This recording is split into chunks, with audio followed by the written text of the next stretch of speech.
Let's cook Terry today. Do you know what? It's hard. It's actually quite hard to cook Terry because, I mean, it's not hard to cook Terry. I'll rephrase that. It's hard for him to actually hold too much because there's not much that Terry actually comes with chest, to be fair. Terry is one of those Man United fans, in my opinion, that's just kind of on the verge of giving up. That's what it looks like to me now. It's like, ugh, I've got no more. I've got no more left. Do you know what I'm saying? And I feel for him because I've been there before in myself, and I hope for his sake that things pick up. I hope for Man United's sake it doesn't, because I'm loving every minute of it, man. Man United in the mud is good. I absolutely hated Manchester United growing up. They ruined my school childhood, whatever the hell you want to call it. And I tell you what, it is an absolute mess. And last night just sums it up yet again. What a mess of a club.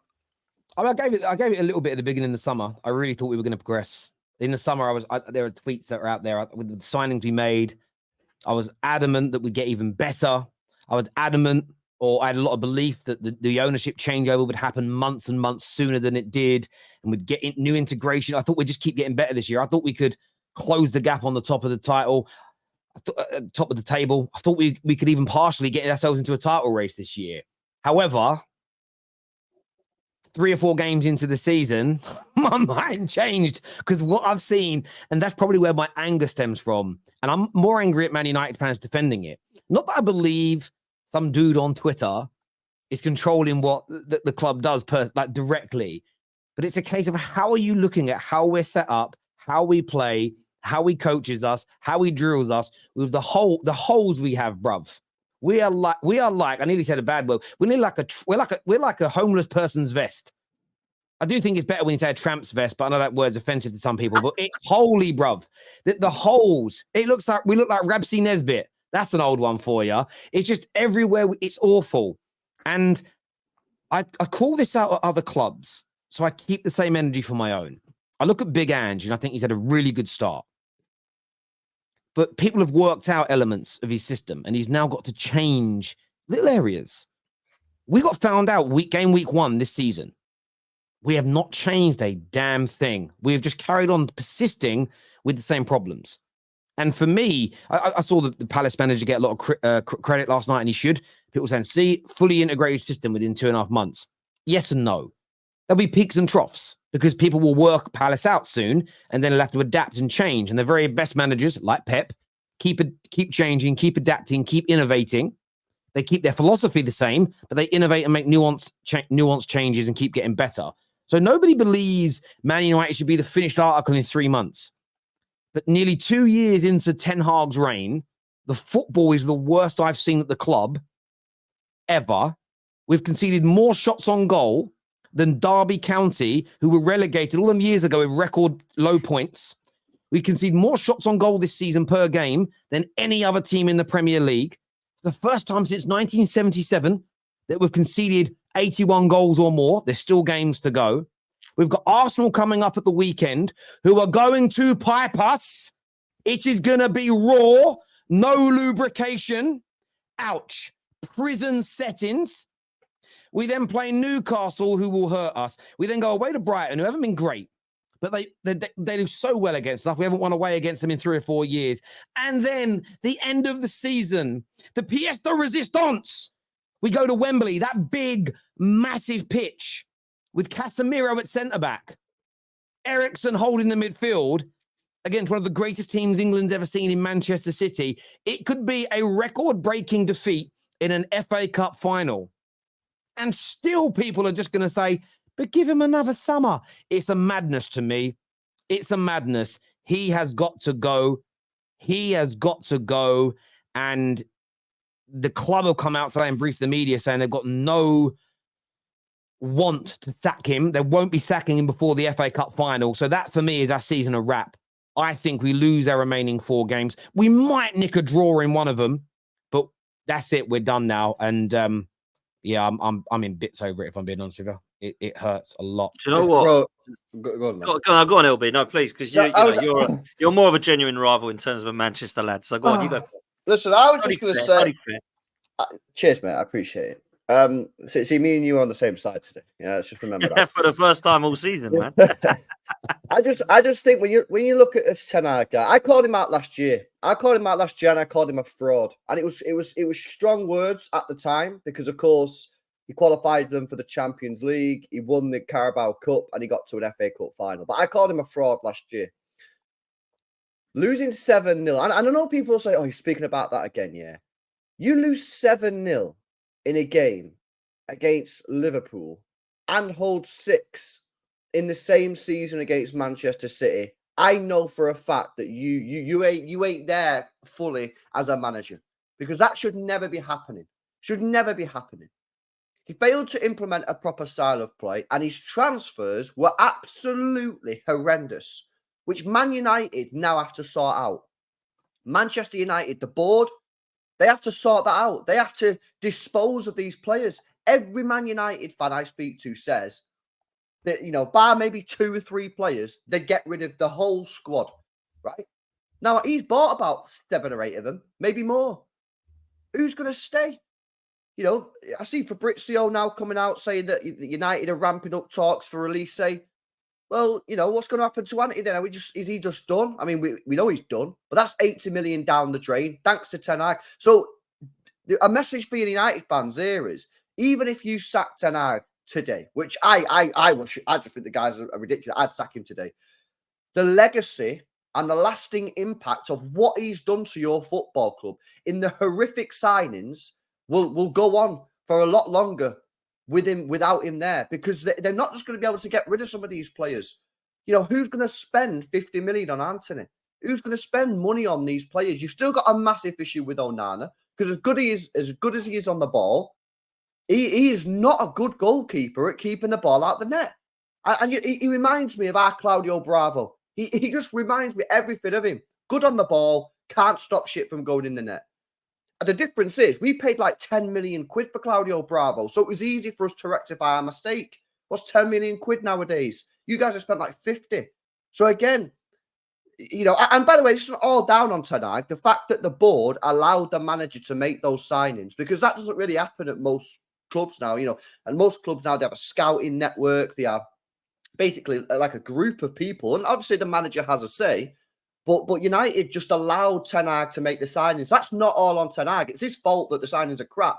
But the board, obviously, most of them are probably now gone. Yes. They have to take responsibility as well because that is old-fashioned. That's not how football moves now. So even if you sack Ten Hag now, and to be fair, I don't think United fans are so naive to think this would the opposite of what I was saying is true. But even if you sack Ten Hag today, there will be still a lasting impact of him being at the club because the club are going to struggle to get rid of these players. And obviously with the spending limits, which, we spoke about last week, and, United are being now capped at what they potentially could. I know it don't come in for another year, but, you've effectively got maybe a year to try and sort this out. It's just a mess. It's a complete and utter mess. And I have no sympathy for the guy. I know the players are poor, and I know the players, have let themselves down and have let this club down for a long time. But I just think the guy is an arrogant manager. Yeah, some of the stuff that he said, I didn't like. I think, obviously, the way he handled the Sancho thing was poor. And just all round, I just don't think he's very good. And again, just quickly before I finish off, people say, well, he did it at Ajax. Well, go and do your research on what actually happened at Ajax. Go and have a look at the Champions League, what actually happened there. Don't just look at the fact they got to one semi-final of the Champions League. Go and have a look what happened in the other Champions League campaigns. Can I tell you something? Ain't pretty, mate. Yeah, so I'm not surprised that most United fans are Ten Hag out, but this is not going to be fixed overnight. And you guys, it's going to be a multi-year process just to get back in the top 4, I think. I really do. I agree with what you're saying about the lasting impact. And I put that beyond just Ten Hag. I think that's the last 10 years is going to leave an impact on the club that's going to take time to fix. But where I do have an element of hope is we're not a million miles away points-wise off of the top 4 right now. A decent setup, even for this squad. Say we don't sign a single other player, and we just keep this squad. A decent setup in and out of possession in terms of our shape could yield an extra 10, 12, 15 points out of this team. Because even with a terrible shape and terrible drills and terrible system, we've still managed to win games. But we will clear out 6, 7, 8 players this summer. We know 2 or 3 are leaving at the end of their deals.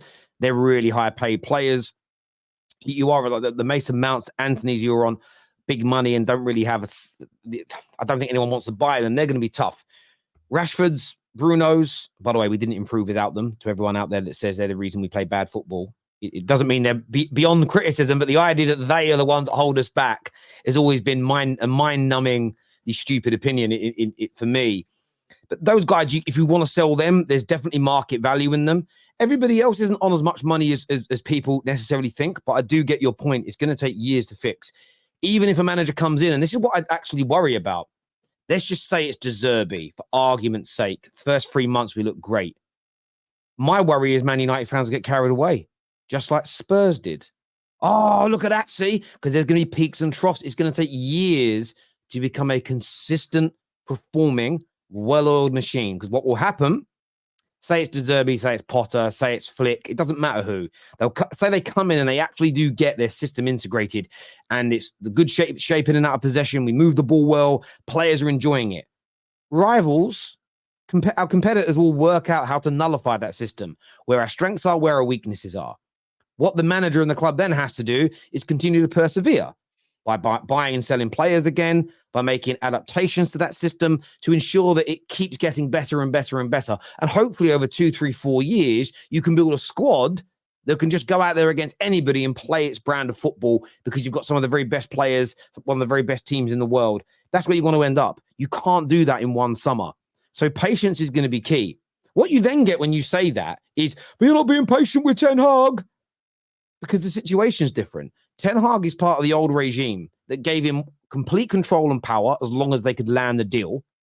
And because I saw a tweet that come out today, and it was he didn't want Højlund, he wanted Kane, he didn't want Mount, he wanted Frankie de Jong, he didn't want to get rid of Fred, and he ended up being given Amrabat. I know he missed out on some of his number one targets, but the players we went after instead were his choice still. So fair enough, he didn't get Harry Kane, who definitely is better than Højlund. But then his next choice was Højlund. He pushed for that.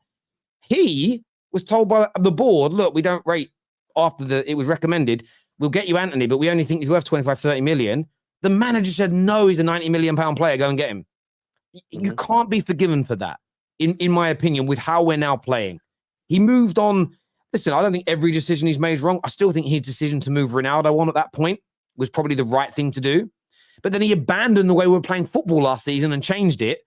So in the end, it's not been that decision in isolation wasn't bad, but he hasn't continued on this path we were on. It's an absolute mess, as you say. And I want to throw this out there, but why do you think the board are keeping him until the end of the season? Why do you think a decision over his future hasn't been made yet? I mean, unbelievable question, and unbelievable that he still is in the job, really. I mean, I cannot believe that there are Manchester United fans that want this guy still. There are some that are saying it's not him. I've heard them all ring up Talk Sport on social media. It's the players. It's the players. We had this a lot of the time with a lot of managers that come into the job, right? It's the players. It's the players. Now, I understand some of those players are absolutely horrendous, right? No doubt about that. But I don't think that Marco Silva or Gary O'Neill or Unai Emery are particularly happy with their set of players. But you could see a style of play straight away, right? Straight away, you could see a style of play. And you're not seeing that with Ten Hag in, nearly 2 years now? I can't believe they want to keep this manager. Now, I can only think that they don't have the manager that they want yet. I don't think they've got the guy available yet that they go, boom, go and get him. Now, a lot of Man United fans will say, but you could get X, Y, Z. You could, but I don't know that new structure that isn't even, let's be real, put in place yet properly has the name that they want. And that's why I think they're keeping hold of him to the end of the season. And I think once that comes into place, there is no way this guy can stay in the job. I mean, I look at Ten Hag, right? Let's be real. When he signed for Man United, I kind of understood why he went for him because it was an attractive style of play at Ajax. And he'd done well there, right? But when you look at the successful managers over in Holland, you don't look and go, wow. I mean, Louis van Gaal come from there. The other names, I'm looking at them now, Martin Jol, Philip Cocu, Frank de Boer, Dick Advocat, Ronald Koeman. Is there any of those names do you look at and go, cool, yeah, they're the sort of managers I want to be attracted at my football club. So let's be real. Why are we massively shocked that this hasn't worked out? And for me, the people that are still wanting to keep Ten Hag at the club, tell me what you have enjoyed about the period of time that he's been managing Manchester United. What have you seen to think, right, yeah, he's struggling, but you know what? XYZ he's absolutely he's got that sorted. It's just this, and that. Now, for me, I compare it to like Unai Emery at Arsenal, right? You could see there was a good manager there, but the whole structure and the players are down tools and stuff like that as well. But you could see there was a good manager there. It was never going to work for Unai Emery because the players are down tools, the fans had given up, and the structure above was just a mess. But I at least saw a good manager. We went 22 games unbeaten. He got us to Europa League final. He was like a point off a top four with a terrible squad, by the way. Yeah. At least I could see that. And he's proven that everywhere he's gone. Villarreal, Aston Villa. I don't get that with Ten Hag. I don't see a style of play. I don't think he's got any idea of what he's doing in terms of the players on him. I don't think there's any of those players that are playing for him. And I looked at that last night. I wasn't shocked you lost. But I look at these players and I'm thinking, this is embarrassing. Like Casemiro, absolutely embarrassing. You know, really embarrassing. Well, that was a bad signing at the time, though, and people didn't want to accept it. It wasn't a bad sign. It was a bad. Give him a contract of 4 years. Mental. Yeah. I mean, it's what it is. It's a good short-term signing for a season, LB. Yeah, but you're not going to get. Yeah, but so what? The option is to say Casemiro come United for a year. The fact is, that's never going to happen. So it was a bad signing. Do you know what I mean? Like, you don't bring Casemiro into a team like that. You needed to build You need to build something. You need to bring in players. That, why didn't United go for Rice then? Could they not have got Rice instead of Casemiro? That would have been an infinitely better sign. They probably got him a little bit cheaper than 100 million at the time as well, because he didn't just have that year when they won the Conference League. Great point, man. But they didn't. This is the thing, and this is why I can't just blame Ten Hag. It's everyone upstairs. It's because they could have gone and got Declan Rice, probably at similar or maybe slightly higher, maybe 80 million quid, yeah? And that would have been 10 times the signing of what Casemiro was. I know Casemiro done all right last year, but 1 year for 65 million quid when you could have had Casemiro for the next 8. Yeah, you could have had Rice for the next 8. This is the mentality that United need to get themselves out of. I totally agree. And I've had a lot of messages probably in the last 12 hours, getting to 24 hours since the game. And I don't know who these people are. They don't use their real names or faces, but it's Terry. How can you want Ten Hag out, but yet you told Arsenal fans to have faith in Arteta the whole time? Firstly, that's not true. If you go back through the first 2.5 years of Arteta, I agreed with most of the Arteta routers in terms of how can he stay. When you went through that terrible 9-game run, when you were sitting 8th, I looked at it and thought, I don't see this getting any better. Any better. I was with you. With the back end of the 2022 season, where I thought you were going to make top 4, you slightly missed out, but I started to see the real green shoots of progress. From that point, I would pretty much say I've turned around and gone, I think Arsenal fans should just, at this point now where you are, hold fire. Then in that summer is when I did I watched you in pre-season. I was like, Jesus Christ, you guys scare me. And I still stand by that. And I always mean scare me from the perspective of, I know how bad my team is. I'm seeing my fellow mud brothers who in my opinion, what Arsenal helped Man United fans with for 4, 5, 6, 7 years was it didn't really matter how bad we were. You guys got the brunt of the crap. So I was annoyed that you guys were out of that mess because we then became the targets. And that's a very selfish element, but I praise you. Since then, what I've learned about Arsenal, because I'm not an Arsenal fan, so I didn't know all this at the time. And this is why we do these shows, to educate each other to a certain degree. That when Arteta came in, that was when you made your changes behind the scenes, your football decision makers. It wasn't just the manager change. There was a huge overhaul at your club. I want something similar at United. We're bringing in a whole new backroom like board and football decision makers. We're looking at changing doctors. We're looking at changing scouts. I want a new manager and coach as well. I hear the excuse of it's the same players, but it won't be. A large amount will go this summer, and the following year another amount will go. But we have to start again from fresh if we want to progress, because if it's just horrendous in terms of how things are right now.